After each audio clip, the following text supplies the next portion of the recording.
Alrighty, fellas. So I was planning to have a video of me playing Hollow Knight come out today, but I have slight headache, so I'm not really feeling the Hollow Knight right now because there's a lot of boss fights I have to do, and the headache's not gonna help me out. So I thought I'd watch a lore summary. That's what this title of this video is: a lore summary of Hollow Knight, because I am a first-time Hollow Knight player. I just found out about Hollow Knight like literally a month ago, and all my subscribers have been saying I've played enough to look at the lore. Now, I'm not gonna lie, it's probably like, don't be surprised if I'm just sitting here looking, because I might not understand a thing that's going on. I'm not very good at tracking this kind of like, that's what that is. That's what that is. But I will try my best. If I miss stuff, just let me know in the comment section what this actually meant, and I'll look at it later and hopefully understand what's going on, because if I understand what the game's about, then I'll understand what I'm going up against in the game. It's gonna be a lot more fun. And yeah, but that's enough yapping. We got about 14-minute video here of someone talking about the lore of Hollow Knight. So let's get into it. Despite how exhaustingly tired the trope of comparing difficult games to Dark Souls is, one aspect that is undeniable about Hollow Knight is its approach to lore. Much of the lore is told through environmental storytelling, easily skippable NPC dialogue, and item descriptions, and thus can be very easy to miss. Our story begins long before the founding of Hollow Nest. An ancient civilization once existed where present-day Hollow Nest is located. Not much is known about this ancient civilization, but it is known that they worship the Void, a dark substance found at the deepest parts of the Abyss. Sorry to pause it. We were just there, like literally my last video. I'm in the abyss right now in my walkthrough, so this is kind of funny. Several other societies exist within the pre-Hollow Nest area. The Mosskin of Greenpath, the Mushroom Clan of the Fungal Waste, the Mantis tribe below, the Bees of the Hive, and the Spiders and Weavers of Deep Nest. Additionally, standing in opposition to the Void is the Radiants, a higher being, which are godlike beings with great power that are worshipped by lesser bugs. I have not went against that, so this is kind of spoiling some stuff, but it's no big deal. I'll still gonna enjoy the game. She is described as being of the brightest light and therefore the natural enemy of the Void. She is worshipped by her descendants, the Moth tribe of the Resting Grounds. The Radiance has a great deal of power over the Dream Realm, a plane beyond the physical world which consists of dreams and memories. The dreams within can be spirits of those who have passed, or form based on the desires of the living. At some point in the past, the Dream Realm was once whole, but has since split into both the Dream and Nightmare realms. The deepest power of the Nightmare realm is the Nightmare's Heart, a higher being which can take on physical form through a vessel, essentially possessing a host. We just went against him recently, not the Nightmare one though. Is Un, a giant slug-like being who has a powerful dream that formed the Green Path itself. Wow. And is worshipped by the Mosskin. At some point, the ancient civilization that worshipped the Void disappeared, and it's never been confirmed why, but it's easy to theorize that it's something to do with the Void in the Abyss that they were so enamored with. The main inciting incident of the story occurs when a giant worm arrives near Hollow Nest. The worm is a creature beyond even other higher beings, and it originated from somewhere far away from Hollow We were Nest. just here last video, that's hilarious. The worm sheds off its shell, and a higher being emerges from an egg within. This higher being is the Pale King, who has come for the sole purpose of making Hollow Nest his kingdom. The Pale King grants intelligence and sapience to the bugs of Hollow Nest, and they worship and revere him in return. He becomes a god king and rules alongside his queen, the White Lady. Dang. These two are pale beings, particular higher beings that stand out in their influence, even among the other higher beings.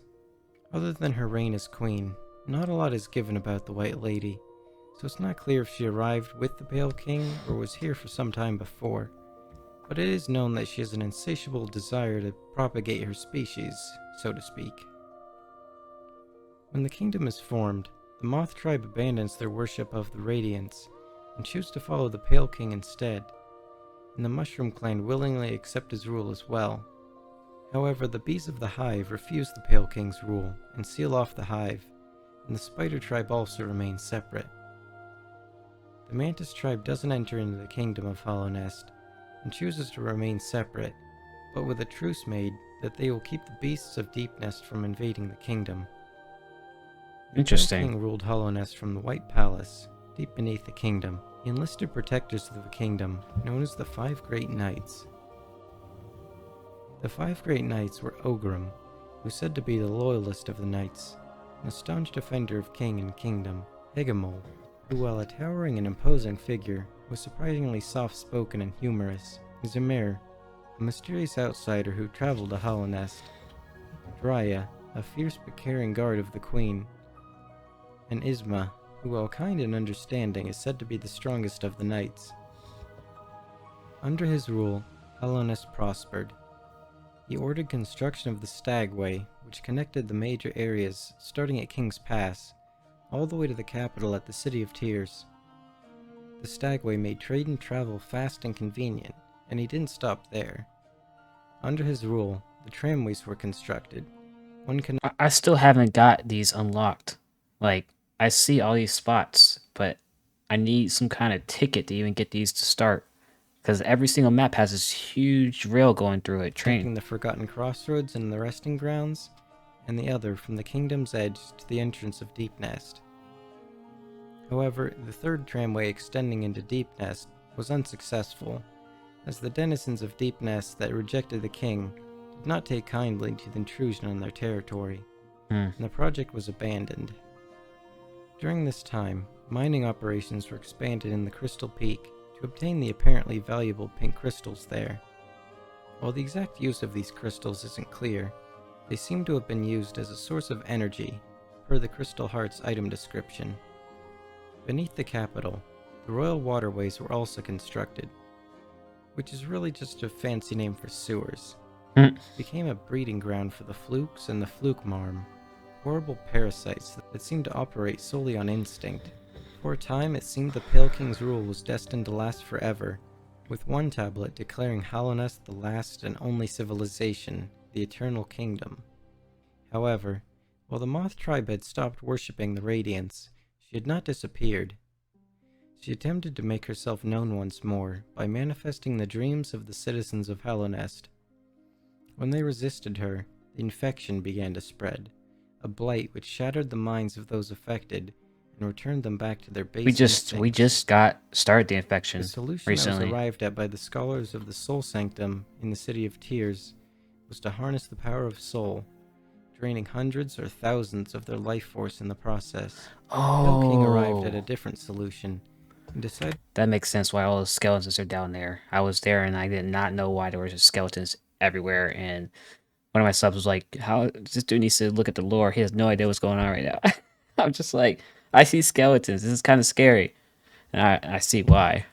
to seal the Radiance away in a pure vessel, a being with no mind and no will. Since the infection requires a host to have a mind that can be controlled, in theory, the Radiance would have no power over the pure vessel, and thus leave her trapped forever inside them. The Pale King had been experimenting with the Void for some time, and had filled suits of armor with Void, called King Molds, which were bound to his will. The vessel experiments took this idea to its furthest extreme. The potential vessels were the children of the Pale King and the White Lady. She These looks children strong. were born in the abyss, and the Void fills them up in the form of shades, which inhabit the vessels. Hundreds of these vessels are thrown back into the abyss for having a mind and will. The player character, also known as the Knight, is considered to be one of these failed vessels. Eventually, one vessel is considered pure and chosen to seal the Radiance. That's us. The vessel was taken out of the Pretty abyss sure it's us, yeah. and named the Hollow Knight. Yep. The Hollow Knight was then trained and raised in the White Palace by the Pale King. 3 bugs were asked to become dreamers, which would put them in an eternal sleep and seal the Temple of the Black Egg, where the Hollow Knight and the Radiance would be contained. The first dreamer is Monomon the Teacher. We just saw her a couple videos ago. The second is Lurian the Watcher, who observed the City of Tears via his telescope in the Watcher's Spire. The third is Hera the Beast, the Queen of Deep Nest, who says she will only accept if the Pale King would give her a child. The king, obliges, and this child ended up being Hornet, born from Hera and the Pale King. Really? When the Hollow Knight is fully grown, they have the radiance sealed within them in the Temple of the Black Egg. The three dreamers are put to sleep to protect the Black Egg's entrance, which is then sealed. So we're gonna have to fight this black egg eventually. That's what it's looking like. That means probably like in a video or two, probably next video maybe, we might be.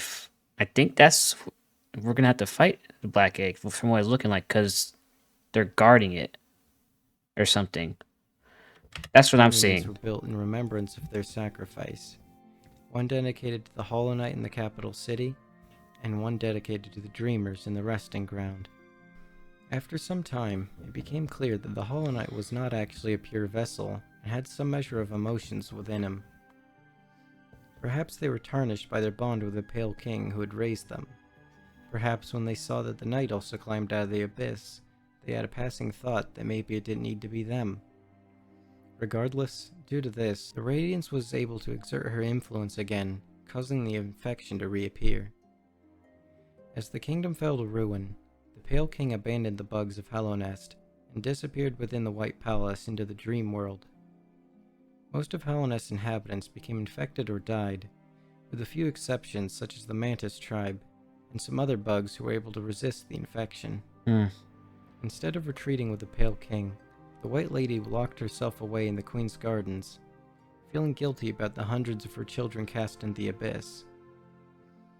As for the Pale King's great knights, Ogrim stays in the royal waterways to defend Isma's Grove, and says he hopes to meet the other knights again. The Dun guy, he's cool. Megamole disappears, and his armor is stolen by a maggot, who then later appears as the False Knight, but it's unclear if he was killed. Zamir stays in the resting grounds, Bro, his where she stream mourns after boss her was mantis hard. lover who died. Dryas stands guard over the White Lady in the Queen's gardens, but she is eventually overwhelmed by a numerous amount of infected mantises. Isma dies within her grove and merges with the plants there, but the exact cause of death is unclear.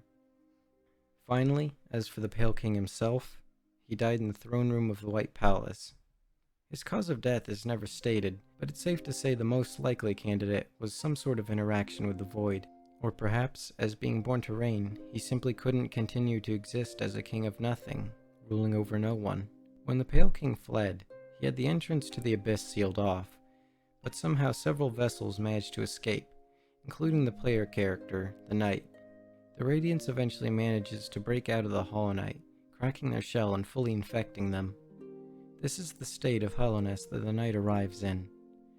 After traversing through Dirtmouth, the Knight meets Hornet, his half-sister, for the first time. Half-sister, that's crazy. Hornet tries to kill him, saying he is too weak for the task ahead. After defeating her for the first time, the Knight travels to the City of Tears, where they meet once again. Hornet tells the Knight to seek out the Graven Ash, meaning the shell of the worm the Pale King emerged from, where he can receive a mark. The Knight then travels to the resting grounds, to the monument to the Dreamers. After being trapped in the dream, the Knight meets the Seer, a remnant of the Moth tribe, who gives them the Dream Nail, which can allow the Knight to freely enter and exit dreams and access the thoughts of others. The Knight travels to each of the three Dreamers and uses the nail to kill them, which breaks the seal on the Black Egg.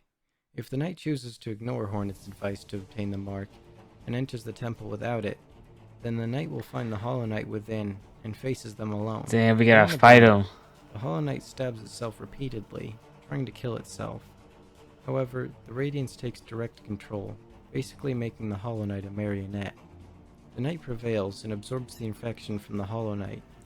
Wait, so we can decide to join Hornet for this? From what it's sounding like? Or do it by yourself? That's what it's looking like. I mean, having extra help would be great. Or we're just fighting this guy by ourselves. I don't know. Before being sealed off in the temple to contain the Radiance for eternity. If the Knight follows Hornet's words and travels to the Graven Ash, they will face Hornet one last time to see if they are truly Oh, I just fought her last video, literally. Victorious, the Knight enters the cast-off shell of the worm. Within the shell, the Knight is marked by the King's brand and made the true ruler of Hallownest. With the brand, the Knight enters the abyss, their place of birth, and Hornet tells the Knight that they can try to defeat the Radiance within the Hollow Knight and stop the infection at its source by using the power of the void that created the vessels. To do this, the Knight first travels to the White Lady, their mother, in the Queen's Garden. The White Lady says she was anticipating the Knight's arrival and gives them one half of the King's Soul, a charm supplying infinite soul. To get the other half, the Knight enters the dream of a King's Mold and traverses through the White Palace. After finding the other half by the body of the Pale King and joining them together, they can then enter their birthplace in the depths of the abyss. There they Dang, find bro. the egg they hatched from and regain their memories of being cast into the abyss. This transforms the King's Soul into the Void Heart charm, and beings of the Void refer to them as the Lord of Shades. Charm in hand, the Knight enters the Black Egg Temple and faces the Hollow Knight. Okay, so Midway through we the can get her battle, help. Hornet traps the Hollow Knight, and the Knight enters the dream to fight the Radiance.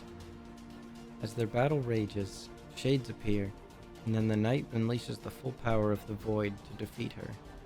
In the physical world, Hornet awakens to see the Knight's empty broken shell, and the shades disappear into the abyss. With this, the base game is over. There are 2 additional endings in God Map. Alright, well, I ain't gonna lie, I haven't. That was a lot. I ain't gonna lie, I kind of got spoiled a little bit, but I was very close to the end. So we just fought Hornet for the second time, and she did mention that I didn't realize she was saying we're gonna stop that dude, the the main guy. So probably maybe next video or the video after this, we probably will be getting to the other dreamers, and then fighting that dude to get one of the endings. That was interesting. So like this dude is he was created to stop all this pretty much. That's from what I'm seeing here. And just to get everything I guess back to normal. If you haven't, I'm not good at just explaining it in detail, but just let me know like in not an essay but kind of shorten it what this whole thing meant, and I'll be able to understand it more if I could just look at it real quick. And but I do understand what's going on for the most part. All right, well that's it for the video. If you guys are interested in the walkthrough of Hollow Knight, I just started doing it about a month ago, and I'm about to get to the first ending. I'm pretty sure. I know there's like 4 more endings we're trying to get, and they're extremely hard. So that's gonna be kind of a little nerve wracking, but also kind of exciting at the same time. So if you guys are interested in seeing me go through the walkthrough of the endings, see me fail multiple times, die multiple times, rage maybe multiple times, I don't know. Depends how I'm feeling. A sub would be amazing. But that is it for the video. I hope you guys enjoyed it, and I'll see you guys in the next one. Bye, guys.